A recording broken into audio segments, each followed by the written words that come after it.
श्री युधिष्ठिर बोले, 2 जून को अचला एकादशी है, उसी का मैं कथा कह रही हूँ। आप लोग ध्यानपूर्वक सुनिए और लाइक सब्सक्राइब कीजिए और पूरा वीडियो देखिए। श्री युधिष्ठिर बोले कि हे भगवान, ज्येष्ठ मास को कृष्ण पक्ष की एकादशी का क्या नाम है तथा उसका महात्म्य क्या है, सो कृपा करके कहिए। श्री कृष्ण भगवान बोले कि हे राजन, ज्येष्ठ मास के कृष्ण पक्ष की एकादशी का नाम अपरा है, क्योंकि यह अपार धन देने वाली है, यह पुण्यों को देने वाली है, पापों को नष्ट करने वाली है। जो मनुष्य एकादशी का व्रत करते हैं उनको लोक में प्रसिद्धि होती है। अपरा एकादशी के व्रत के प्रभाव से ब्रह्मा हत्या, भूत योनि, दूसरे की निंदा आदि के पाप नष्ट हो जाते हैं। इसके व्रत से पर स्त्री के साथ भोग विलास करने वाले के पाप नष्ट हो जाते हैं। झूठी गवाही, असत्य भाषण, झूठा वेद पढ़ना, झूठा शास्त्र बनाना, ज्योतिषी, झूठा वैद आदि सबके पाप अपरा एकादशी के व्रत से नष्ट हो जाते हैं।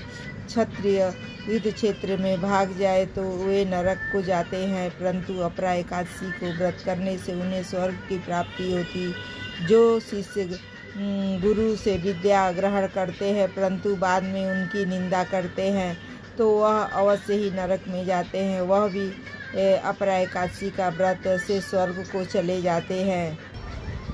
जो फल तीनों पुष्करों में नहाने, स्नान करने से, कार्तिक मास के स्नान करने से अथवा गंगा जी के तट और पर पितरों को पिंड दान करने से मिलता है। गंगा जी के तट पर पितरों का दान करने से मिलता है। वो सिंह राशि वालों को बृहस्पति के दिन गोमती में स्नान करने से, कुंभ में श्री केदारनाथ जी के दर्शन करने से तथा बद्रिकाश्रम में रहने तथा सूर्य चंद्र ग्रहण के कुरुक्षेत्र में स्नान करने से जो फल मिलता है वह फल अपरा एकादशी के व्रत के बराबर है। हाथी घोड़े के दान तथा यज्ञ में स्वर्ण दान से जो फल मिलता है वह फल अपरा के व्रत करने के फल के बराबर है। हालांकि ब्याही हुई गौ व भूमि का स्वर्ण के दान का फल भी इसके फल के बराबर होता है।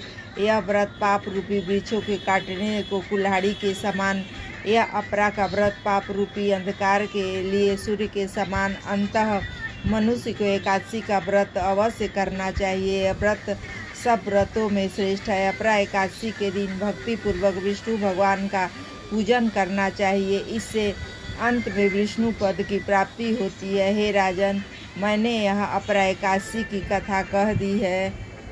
अपरा एकादशी के लोकहित के लिए कही है। इसके पढ़ने व सुनने से समस्त पाप नष्ट हो जाते हैं और हजारों गौदान करने का फल मिलता है। इसलिए अपरा एकादशी जरूर करना चाहिए।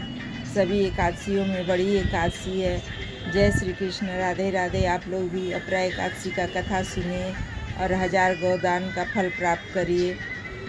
जय श्री कृष्ण, राधे राधे। वीडियो को लाइक और सब्सक्राइब कीजिए।